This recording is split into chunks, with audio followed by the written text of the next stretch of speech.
Blessings, friends. It's Maya here with another astro update. We have Mercury, the planet of communication and information, retrograde until April 26th in the assertive and direct sign of Aries. What makes this retrogradation so prevalent this spring is that number one, it's happening in the midst of eclipse season. Number two, it's conjoining Chiron, the wounded healer, and the North Node, our destiny. And three, it's happening in the same sign as the solar eclipse. It's quite important right now to know where Aries falls at in your natal chart, as this is where a ton of activity is being activated for each and every one of us, especially with the solar eclipse in Aries coming up. This is where we really need to slow down and reflect to make the choices the universe is aligning up for us. When we don't take those nudges and listen intuitively, the universe tends to push us in the direction regardless if we feel ready or not. This is one of the reasons why following the stars' alignment can be so helpful. Even through the unpredictability that is life, we can have some mental heads up and foreshadowing by being able to read between the lines through archetypal themes, soulful evaluation, and illumination. When Mercury, the planet of communication, information, technology, and travel, is retrograde, it's time for restructuring and reevaluating a certain area of our life for optimum flow. It's not the best time to launch new projects, sign new contracts, purchase new items, or travel somewhere new, as the energetic universal waves will make doing so difficult, complicated, or have potential drawbacks later on. The exception of this rule of thumb is if you're already born with Mercury in retrograde, then this does not apply to you and the effects would actually be quite opposite. Overall, it's a great time to relaunch old projects, revise work or relational challenges, revisit old friends, or revisit a place you've already been to.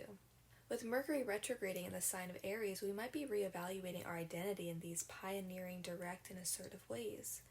On the other side, one could also be revisiting Aries themes in an impulsive, impatient, or quick-tempered way. It really all depends on where on the scale you fall. Do you in general tend to be more assertive and direct and need to rethink your Aries archetype within? Or in general, do you tend to be more passive and people-pleasing and are in need of harnessing the bold, brave, and fiery Aries archetype? Mercury retrograde this spring is asking us to move forward in these pioneering ways, to be courageous in an area of our life.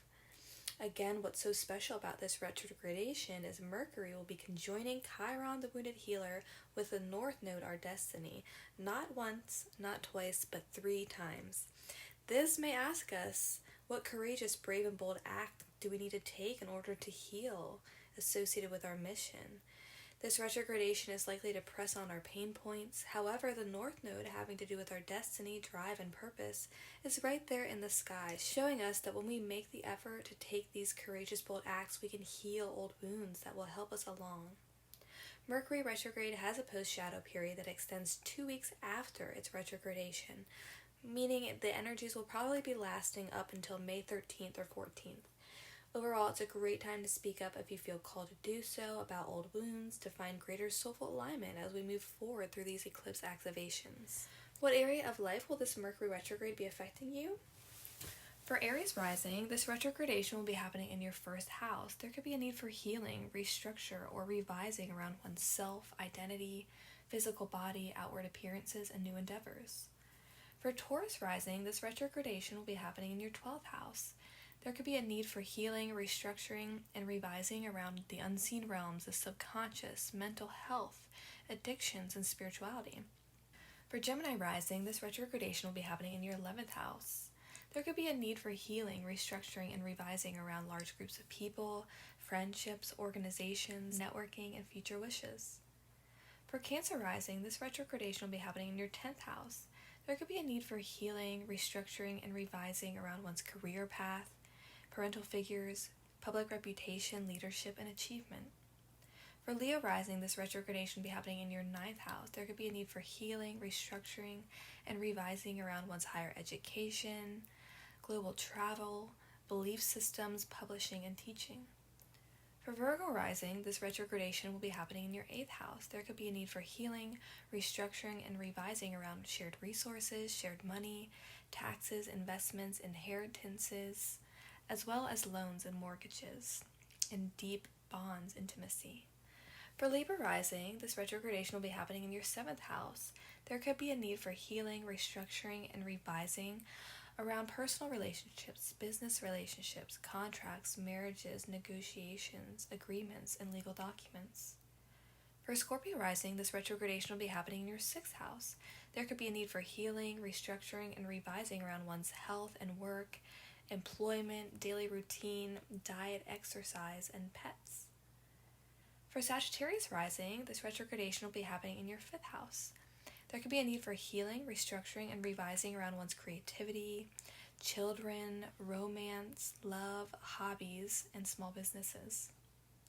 For Capricorn rising, this retrogradation will be happening in your 4th house.